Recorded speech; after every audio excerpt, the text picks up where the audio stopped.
Key point 1. Bad things don't wait until we're ready for them. They just happen. Losing a loved one is a painful and emotionally difficult process.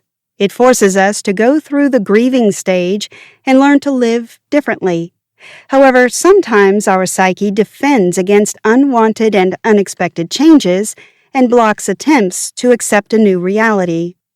People experiencing loss may replay the past repeatedly and fantasize that they could have avoided the misfortune. They try to recall the signs and warnings that preceded the sad event. Often, these hurting thoughts are accompanied by feelings of guilt and anger. Joan Didion, who lost her husband suddenly to a heart attack, knew what it was like. From that moment, a tough year of mourning began for her, which was interrupted by the severe illness of her only daughter. Didion explores grief and how she copes with it. She traces her reluctance to accept her husband's death and notices irrational rituals that help her cherish the hope that her spouse will return. Magical thinking is believing we can change the world through symbolic actions, thoughts, or wishes. Joan Didion shows how grief can make us emotionally and physically vulnerable. Through personal observations and research into bereavement literature, she helps lift the veil and shows reality after losing a loved one. Trying to answer, "Why did this happen?" and "Could I have prevented it?" the author concludes that some life processes are beyond our control. This summary shows that while loss can't be understated, over time we have to let go of those who have passed, keeping their memory alive and accepting our new life without them. Life changes in the instant, the ordinary instant. Joan Didion. Key point 2. Grief affects us mentally and physically. When Joan Didion faced the loss of her husband, she noticed a change in her state and well-being. Grief broke in and became part of her daily affairs, causing her to get easily distracted and weak. In an attempt to understand what was happening to her and cope with the pain, she looked for answers in literature. She felt she didn't have the energy to interact with others and needed time alone to process her loss. She learned that although psychologists don't consider grief a mental disorder, they note its detrimental effect on normal life. A grieving person seems to fall out of the usual reality. They can become vulnerable, insecure, and partially absent in real life.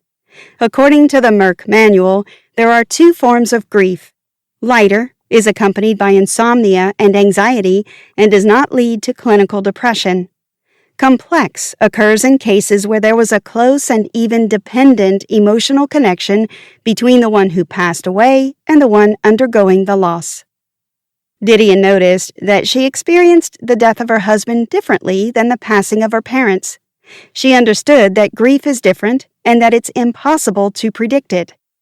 Undergoing the death of her parents, she felt indescribable loneliness, but she could continue to do everyday things.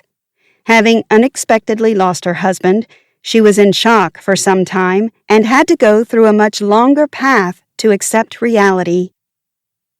Grief can cause concentration loss and impair cognitive functions.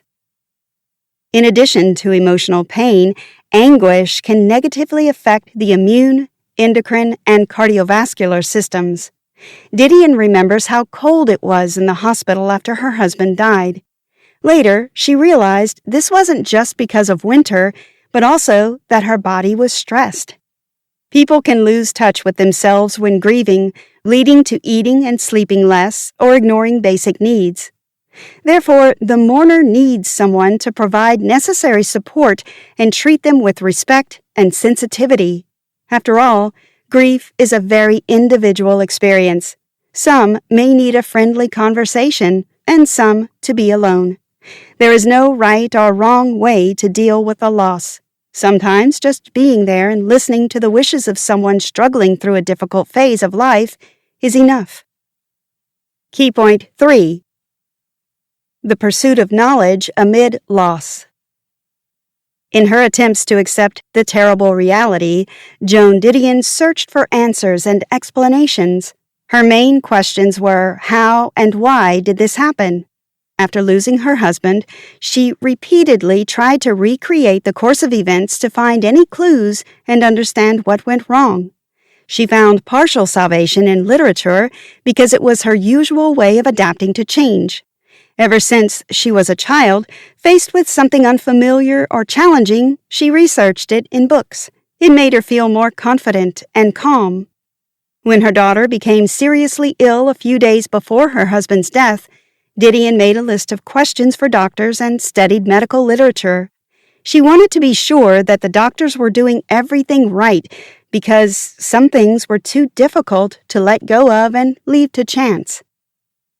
Knowledge and information empower us, alleviating feelings of helplessness and enabling us to predict future events. John, Joan's late husband, asked her repeatedly, "Why do you always have to be right?" Reflecting on these words, she realized she never felt right and searched desperately for confirmation and fact-checking. The loss of her husband and her daughter's illness confused her and knocked the ground right out from under her feet. Tormenting the doctors with questions and even giving them advice, she didn't seek to demonstrate expertise, but hoped it might change something. It was the overwhelming sense of powerlessness that she found so difficult to face. Sometimes when we lose something that means a lot, we secretly believe we can bring it back. Although objectively we understand this is impossible, some parts of us cannot accept our new reality. It's a defensive reaction to hide from a terrible truth. We might ask ourselves a lot of questions. What if I had done something different then? Did he feel like he was going to die? Could I have saved him from a heart attack? We cannot put up with some events quickly. It's a long process that requires time, thoughts, doubts, and painful feelings. After all, at some point we realize that although we can control a lot, there are also things beyond our power, like death and illness. Key point 4. Sometimes irrational ideas help cope with pain. Joan Didion first noticed signs of magical thinking in herself when sorting through her past husband's stuff. She knew she had to give away his clothes, and although it hurt, she managed great until it came to the shoes. She was fully aware of the irrationality of the idea, but there was only one thought in her head. How will John return if he has no shoes? Even though she successfully coped with all the rituals and rules that fell upon her due to the death of her husband, she didn't believe it was the end. She realized that it wasn't even the funeral that was the most challenging stage, but the emptiness, lack of meaning, and senselessness of everything that happened afterward. Now she fully understood why she had been so anxious to be alone after the tragedy. She could let in the irrationality that John would return only behind closed doors. Magical thinking is somewhat like the way young children feel. They sincerely believe their wishes have unlimited power and can change what has happened. Although it may have appeared to others that nothing was happening to Joan, she was experiencing internal changes and noticing some signals. For example, she couldn't read her husband's obituary, not only because it hurt, but also because she felt guilty about letting others think John was dead. Sometimes it seemed to her that he was buried alive. At such moments, she even thought the autopsy could show that the cause of the tragedy was something not as inevitable as a heart attack, and hoped that it could change something. However, all these strange thoughts did not mean she had lost her reason. It happened because of the indescribable pain and her psyche's unwillingness to accept reality. It is true that magical thinking hides some danger, but it can be a lifeline at certain moments. In Joan Didion's case, these irrational ideas only indicated that she needed much longer to accept what had happened. She chose this unconscious method to cope with the grief that had so unexpectedly fallen on her shoulders and destroyed her world. Key point 5. Navigating the emotional vortex of loss. When going through the death of a loved one, we can be highly vulnerable to memories. Even in ordinary life circumstances, Some thoughts about the past can evoke longing, but the pain of loss multiplies this feeling. Joan Didion compared a state in which any mundane idea could overnight be replaced by memories of a husband and their happy family life to a vortex. It is similar to rumination because specific thoughts repeatedly arise and cause complex emotional experiences. Didion quickly identified her danger zones and tried to avoid them. When she arrived in the city where they first lived after their wedding, she knew she could not go into their old house because it could be too painful. She tried to focus on everyday tasks, which helped her keep herself in a heap. Although this approach often worked, it was impossible to control every thought. Even a simple billboard could become a trigger to painful experiences. Despite her best efforts, she often cried in her car or some other unexpected place. A sudden wave of intense emotions is a normal part of grieving. When grieving, anything can become a trigger: a scent, a place, or a date. Joan Didion carefully planned her walks and events to save herself from pain. When she went to Boston on business, she recognized once again she couldn't escape grief, so she avoided all the places that might remind her of her past visits there with her husband. She thought she had managed everything until she realized that a year ago, on this day, her daughter was married. She remembered how happy John had been. She panicked and stormed out of the conference room to take a deep breath. It was the moment she understood that grief has no distance and can overtake us even where nothing foreshadows trouble. The mental vortex has consumed her several times since then. However, the more time has passed, the more she could watch her memories like a film reel rather than trying to revert in time and rewrite their story. Did you know? Specialists can suspect prolonged grief disorder, PGD, also known as complicated or traumatic grief, if its acute symptoms haven't disappeared after a year. Key point 6. Mental ties don't break with death. Joan Didion and her husband John built a solid relationship. In addition to marriage, they shared a common passion for writing. Because of their work, they spent a significant amount of time together, only separating when one needed to gather material for an article or book. Joan's mother and aunts even joked about it, worried that eventually the lovers would tire of each other. When John passed away, she often thought about how much she missed him. Sometimes she even forgot about her husband's death, and after rushing home to share news with him, the harsh reality of his absence hit her again, leading to her frustration. Death separated them physically, but she needed her lover's emotional closeness and support. In moments of desperation, she even turned to John with questions, although she knew that these answers would only be her fantasies. People who experience a loss are often ashamed and afraid of self-pity, but this feeling is natural and even necessary. When one partner dies, the opportunity to receive feedback disappears, but the desire to contact remains. This inability to get an answer gives rise to many complex emotions, such as self-pity and anger. It resembles moments when, for one reason or another, a person cannot satisfy their needs and should come to terms with it and let go. Joan Didion had heard of situations where spouses felt the presence of a passed-away partner, but she had never experienced anything like that. She only heard silence, which convinced her of the inevitability of what had happened. She knew her grief and loss were not the catalysts for a new romantic relationship. John was her soulmate, and their marriage meant too much to her for her to find the strength to love anyone else. It didn't mean that her life was ending, but that everything would be completely different. Over time, she will fill her life with other meanings, but the 40 years she spent in marriage with her beloved man will forever remain a special and unique experience. I know why we try to keep the dead alive. We try to keep them alive in order to keep them with us. Joan Didion. Key point 7.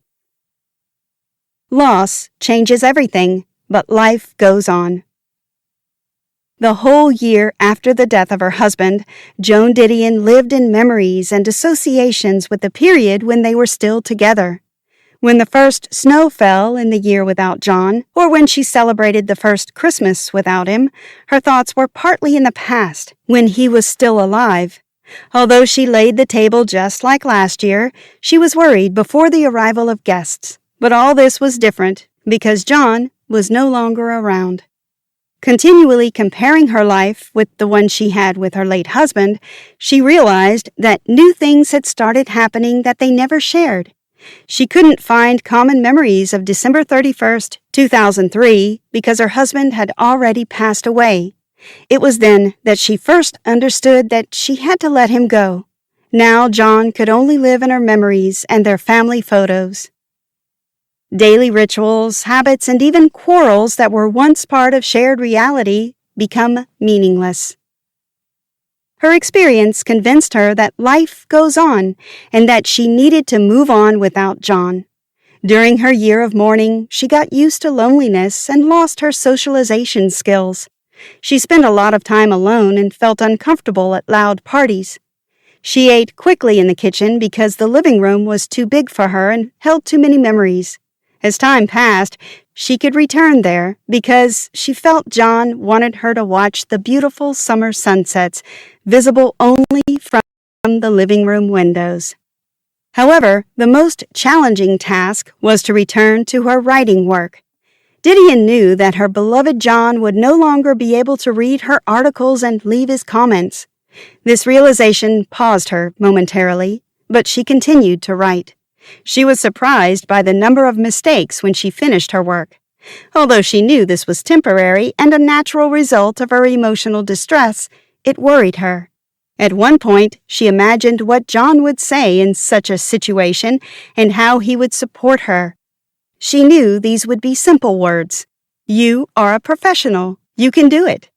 At that moment, Joan felt she could do it, to continue living, accepting reality as it was. Conclusion. Losing a loved one and grieving is a transformative experience that forces us to let go of the past and search for new meanings.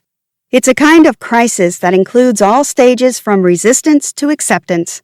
Like any change, it's never easy and painless because too many feelings and experiences connect us with the past. It's always a unique story, and everyone needs time to deal with it. How we grieve depends on many factors: mental features, the significance of the loss, coping strategies, life experience. Sometimes the loss is so hurtful that it forces us to hide behind illusions, blame ourselves, and look for the moment when everything went wrong. The truth is that the death of a loved one is beyond our control, and some events just happen and leave us feeling lost and helpless. However, we still have some power. We can grieve, suffer, and experience our loss as needed. It's also in our control to choose whether to be alone with our pain or ask for support. We can also take as much time as we need. In the end, we can believe and hope that it will get easier with time, and we will regain meaning in our lives and move on. Try this. 1. If you're experiencing a loss, allow yourself to express strong emotions, such as anger and self-pity, to reduce their intensity.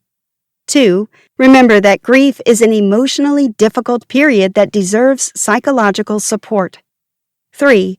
Sometimes it helps to write letters to someone who has passed away to say everything you did not have time to say.